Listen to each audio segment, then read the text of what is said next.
Gozaimasu. Yes, as I always say, another video here from the Tokyo real estate man. But today, no, we're not in Tokyo today. You can see this here is Kanagawa, where this is the port of Yokohama. And we've done a lot of videos here from Yokohama.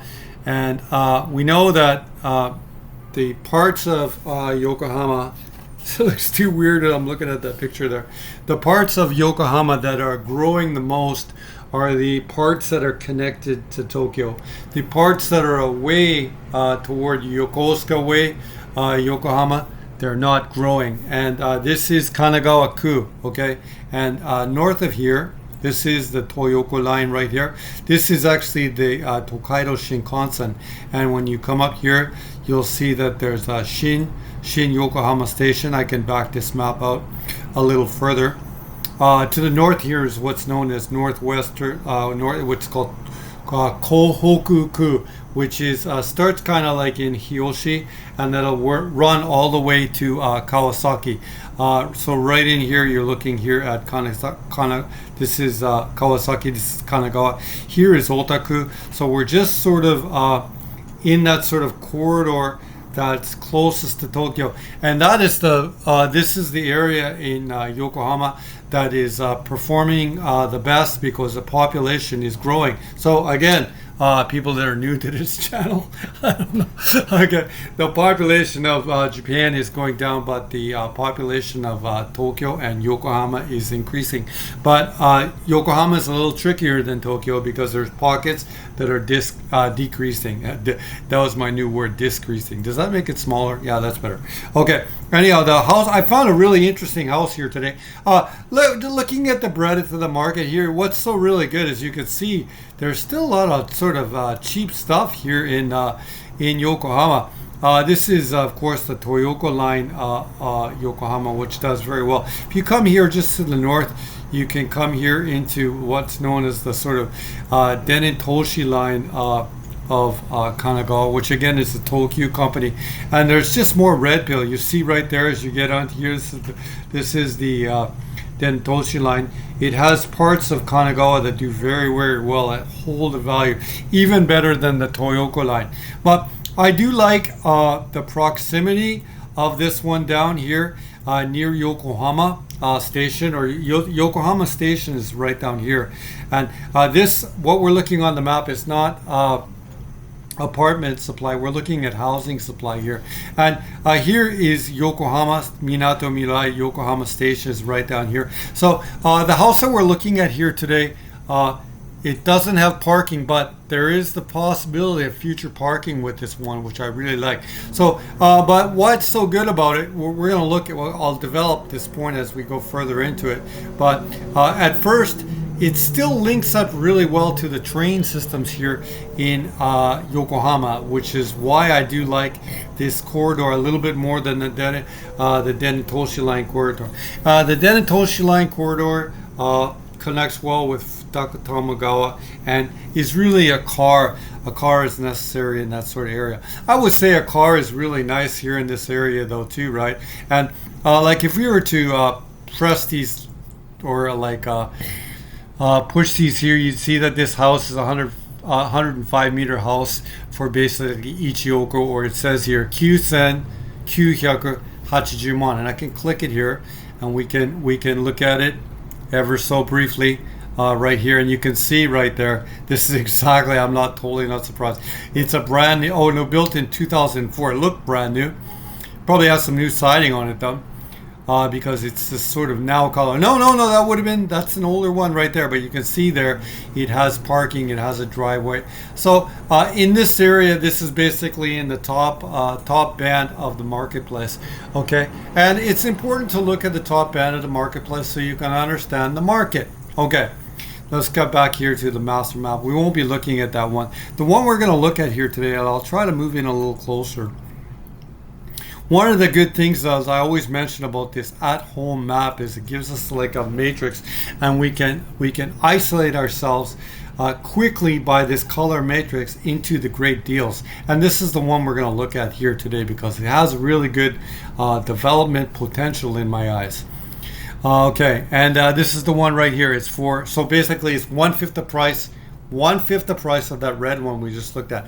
And this is 2000 man or 198 man. Okay, which is going to be, I think today the yen was at 106, so 190,000 Canadian dollars. You can see there's two listings for it here, and one of them here was slightly more, so you'd want to take the cheaper listing, obviously. So it also is an indicator when you see something like this that this owner is showing some flexibility and they want to move the unit, okay, because this is actually $20,000 cheaper. Anyhow, let's crack over to the listing right here because it is an interesting one. I've already looked at it right here. And yeah, it's in, you can see it says here, it's right here in Yokohama City, and I think it's called Hotogaya-ku, okay, and Kaneyacho. And this is it. This is an older house. It is a 4DK, 1963, so it's very, very old, okay. 73 meters of internal space, 116 meters of land. That's a lot of land for this area. But yeah, we'll go through the pictures here, but this is not a perfect piece of land, but it has a lot of development potential. And you can see there's some stairs coming up here in the Madore right here. And I'm going to develop it fully, but there's actually a nice piece of land here, right here, built 1963. But it was renovated inside all the in 2016, so it's actually not too bad inside. I mean, not perfect. You have some underground storage here, right there. It's not perfect, but it's the bottom of the market. But you could rebuild on this land, totally rebuildable. So if you could get this place, tear it down, but you're going to see that what you need to do though, and I'm going to develop as we go on, is redevelop it in terms of parking. You can put the Panasonic house in, but this lot right here is going to require some almost mining technology, and I'll get to it. But it's certainly not bad. So my point on this one here is, this is something that someone else could just hold. You could get this and have it like an apartment. And then at one point a Japanese construction company will come to you and they will try to buy this land anyway. So this gives a lot of options. This has full U-turn ability, as I say. And I like this room. Everything's like just good enough. And so what happens, this sort of picture really tells the story. This house is raised up and it was built in 1963, and we know fans of this channel, people that watch this channel. In 1963, most of the shopping was done through the wives and stuff were walking, going out and coming back, and the car was less important because most of the surplus of the country was going into rebuilding the country from the useless war 20 years ago. I let that slip in. Okay. And then what happens is the design, people weren't demanding cars in 1963 as much, but that changes in the 1980s as the Japanese public started to demand more from the national surplus for their quality of life. And that's where you see in places like this, and when we look at the neighborhood picture, you'll see that people start to demand a parking spot because they want these conveniences in their life. And this is a really interesting property in a way. Okay, we're going through all the pictures here, doubling it all over, but it looks pretty nice. Okay, now this is the really key to it right here. So in 1963, and look, beautiful foundation work done here. This is where you would have to mine out a parking spot, and I will develop it further as we get into the pictures of the neighborhood right there, by the way. And you can see the other people in the neighborhood were doing exactly that, and we'll get to it when we get to the map. The next door neighbor of this house has mined out a parking spot for himself, and that is essentially what needs to be done here. So for example, we know that one red pill one that we looked at, we know that so this is $200,000. Let's say to mine out that parking spot that you need, okay, it's going to take another $50,000. And then you could stick on a beautiful new Panasonic house on top of that for $200,000. Okay, so you're in for 500 right now. Can you flip this for 800 or 8,000 or 9,000 mon? This is something you can flip, and it is something you can rebuild and everything like this, because you're not restricted in terms of getting the building supplies here. This is a very good lot. And even if you didn't want to do that, someone else is going to want to do that. Anyway, we'll come down here to the, as you can see here, as I explained to you, all this sort of refurbishments in terms of this house were done in 2016. So it's good enough. You could live in this house, okay, and redevelop it over time. Now, I made sure that this is ownership right here. Show you again. So anything here is ownership. 116 meters, 73 meters. This house is worth nothing, but this lot is worth a lot. However, this lot is only worth a lot if you could put a parking space into that spot down on that first floor. Now, it's not going to be worth as much as that one place that's $1 million place, because that parking is on the same level. That's parking here. You're going to have to go up to the parking from the stairs. So that inconvenience of the stairs, and as a younger person, that might not make sense to you. But as an older person right now, for example, in my mid-50s, having something level, like if I were to buy a house right now, I want my car at a level spot of my house, because I'm just going to get damn older and I need that security. So that's probably why this one hasn't been redeveloped yet. However, there's other things you could do with it. Maybe you could put a little elevator in there or something, like when you do it. When you mine out that spot, maybe you could put an elevator that's going to go into the new building anyways. And then you're going to be able to get your $1 million house. And maybe you get $1.2 or $1.3 million because you'll have that elevator. I'm just thinking out loud. So this has got a lot of redevelopment potential in it. Okay, there's no surprises here. It's not like you're going to have some property taxes, I'm guessing, of $800 Canadian a year. Currently it's vacant. But if you got some muscle in you and in your 30s, this is something you want to get. Yeah, or if you're in your 40s and you got some money, this is something you'd like to redevelop. Here, looking at the averages here in this marketplace right here, okay, it looks like everything is under the averages, but we know that but I would say if you had that elevator system and you built a brand new house there on top, I would think that this property could possibly get into the 8,000, 9,000 or $1 million mark here in Yokohama, I think, right here. So it's interesting. Anyhow, this is a really important part of it right here, coming to the map right here. And then I will move the map in closer right here, and we'll get the Google Maps golden guy. And I forgot to get him, Bruce. Okay. Oh yeah. By the way, that's my name, Tokyo Real Estate Man, Bruce. Okay, there you go. Right there. Let's just drop him right here into the picture. By the way, I will be in Tokyo in September. Things to look at right here. You see right there a house with parking. Okay. You see. Oh, I love it. This is really cute. This is the kind of stuff you want to do with this. See how this is really, you see a plain house in the background right here, but they redid the Genkan. Okay, I'm guessing that this house was built in the 1980s or the early 1990s, right?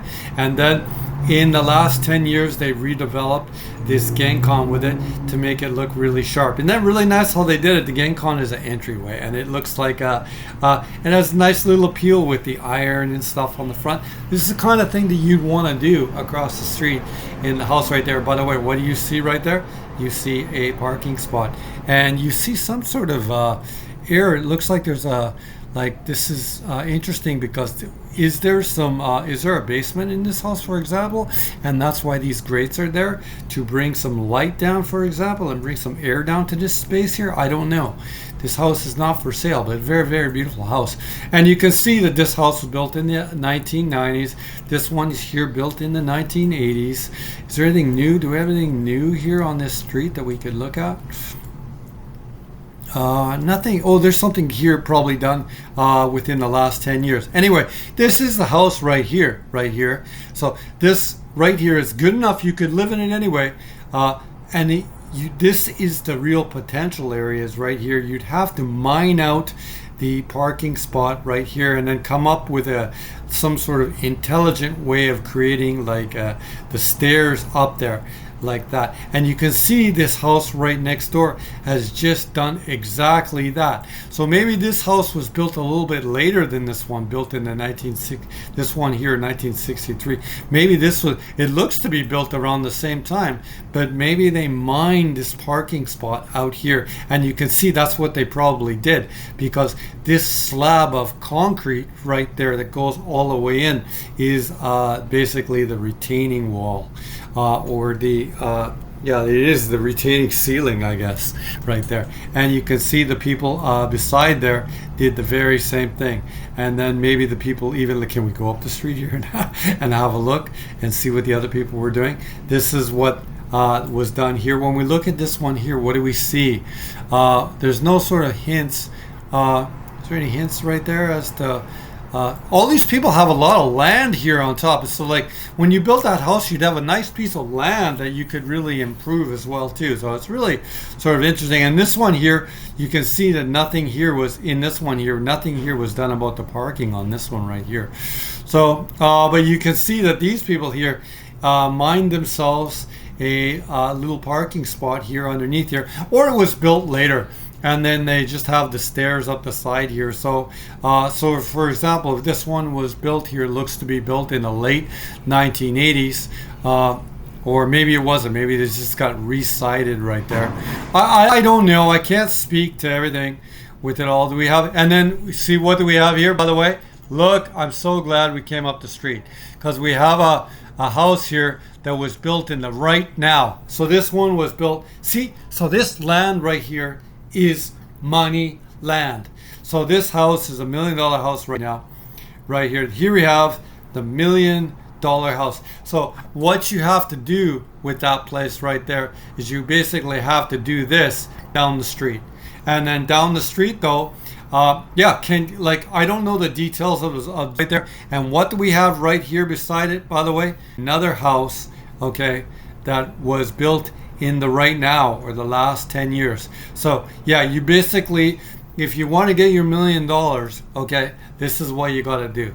So you're in for 200,000, you mine the spot for 50,000, and then you take the Panasonic house and you build it upstairs. Let's imagine this one, even there's no elevator on this one. I guess I'm guessing the stairway is right here to this house. I don't know if I'm going to be able to isolate anything in the entrance here of that house right there. I'm guessing that that's the entryway right there of the house, and some stairs running upstairs.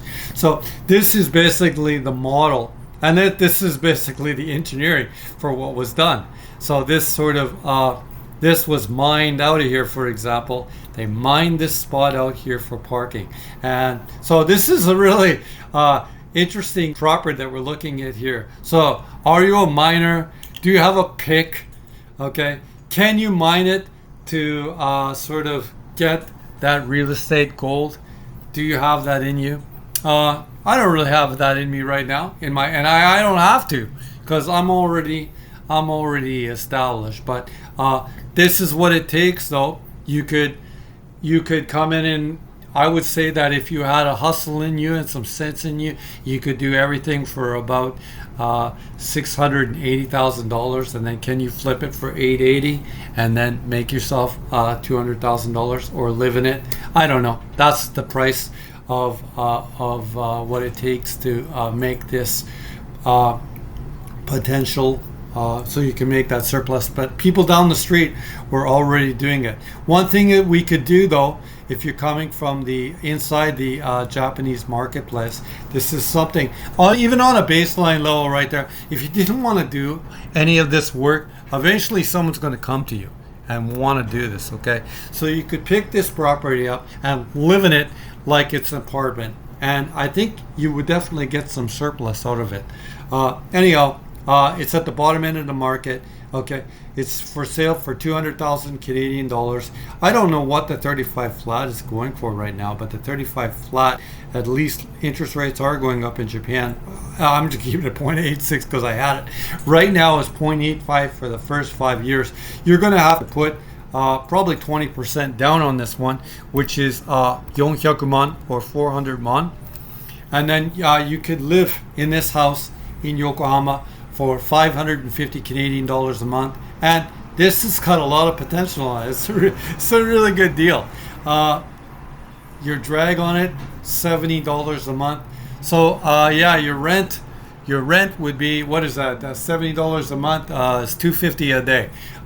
This is your savings portion of the loan. So yeah, even if you never did anything this one, I think development will come to you on it. And then I think you could make $100,000 or perhaps even $150,000 from the construction company. But I would think that you could rebuild this yourself too and go for the full, maybe the full 200. Who knows? Who knows? Anyhow, another video here from the Tokyo Real Estate Man coming to you. There's a minor special. Is this a minor special? I don't know. We can come up here to the top end of the pictures. There it is right there. Can you be a miner? Can you mine the gold out of this one? I have. That's my question for you. Anyway, you're interested in a this house in Yokohama. Someone who's watching this is a good deal. You can always come here to the Instagram, as you can see here, Instagram, Tokyo Real Estate Man website. I did a search on Google today to kick up the website, so you can just go to Google and go Tokyo Real Estate Man website. This is the Instagram right there. You can always DM me there. That's a good way of getting a hold of me. If you're more old school and you want to just come to the old school website, that's my website, Tokyo Real Estate Man website. If you push this one that says contact box, it'll whip down there right here to the bottom. Here's the contact box. Failing that, I always say that. If you want to go simple and just give me a straight email, that's my email as well. Anyway, another video here from the Tokyo Real Estate Man, coming to you from the land of Nakamura. I've been talking to Nakamura in the last few days. And then basically the land of Nakamura is Yokohama, and this particular area in Yokohama is where he made his millions. Anyway, another video here from the Tokyo Real Estate Man. いつもこのチャンネル見てるありがとうございます。今日の動画は終わりです。お疲れ様です。